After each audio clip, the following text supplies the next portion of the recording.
Қараңыздар, мына екі көзден кәдімгідей кейде адам айырылады ғой. Әркім тағдыры ғой енді ол. Біреу әркілі себеппен, біреу бірдеңе ұрынып не қылуы мүмкін, біреу солай кәдімгідей таңертең тұрған кезде көзі ашылмай қалған кісілер бар, білесіздер ме ондайды? Бір жақын нелеріміз бар еді. Ұйқыдан тұрған екі көзі көрмейді, ал не дейсің ал? Құдай тағала алам десе алып тастай салады.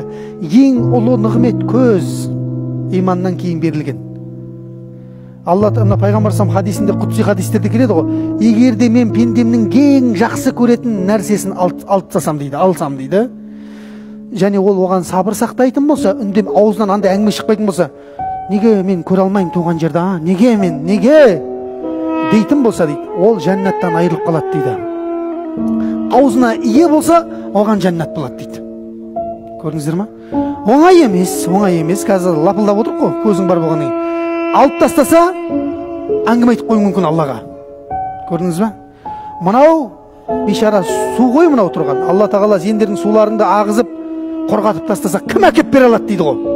Біреу бар ма көз әкеп бере алатын? Біреудің көзі біреуге көз болмайды. Иттің көзін, бәленің көзін салады ғой, бірақ ол не? Тек әшейін көрмейді, сыртқы бейне үшін ғана тұрады болды. Сенің өзіңнің жаратылған кездегі Құдай жасап берген көзің бола алмайды бәрібір. Көрдіңіз ба? Алланың нығметін қараңыз. Су әшейін, су мынау. Бітсең ағып кетеді негізінде. Соны ешкім әкеп бере алмайды деп бар. Қараңыздар, бірақ Құдайдың құдіретін қараңыздар. Мынау көз бар ғой, жанардан айырылып қалсаң, қайтадан қайтуы мүмкін екен ше. Тарихта көп оқиғалар бар. Мына жерде енді Юсуф алейхиссалам бірінші айтайық. Юсуф алейхиссалам әкесі көзінен айырылып қалды ғой. Сонда бауырларынан нені беріп жібереді? Жейдесін беріп жібереді, көйлегін. Айтыңдар, әкеме көзін не істесін дейді? Сүртсін дейді. Көзін сүртіп еді, әкесінің көзі ашылып кетті, субханалла. Енді қараңыздар. Бұл имам Бұхаридің да басында болған. Имам Бұхариді білесіздер ғой.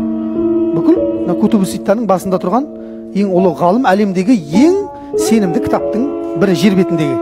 Имам Бұхари 10 жасында немесе 12 жасында екі көзден айырылып қалған имам Бұхари. Сонда шешесі Байғұс тахажүттің ешқайсында қалдырмай жылай берген баласының ілімге деген махаббатын көріп тұр ғой анасы. Көрдіңіз ба? Алла тағала анасының түсіне Исмаил мен Ибрахим пайғамбар жіберген дейді. Екеуі или біреу ұмытып қалып тұрмын, қазір есімнен шығып тұр, есімнен. Исмаил алейхиссаламды немесе Ибрахим алейхиссалам екеуін біреуін жібереді, немесе екеуін жібереді. Болды, қой жылауыңды деп айтады дейді, жаңа пайғамбар келіп ше. Таңертең балаңның көзі көреді деп айтады дейді. Азанда шешесі, ұйықтайсың ба анадан кейін? Ұйықтамайсың ғой сен. Тахажүттен кейін ұйықтамай, таң намазы оқып, баласы таң намазына тұрған кезде өзі дәрет алып отыр дейді имам Бұхари барып, субханалла. Көрдіңіз ба?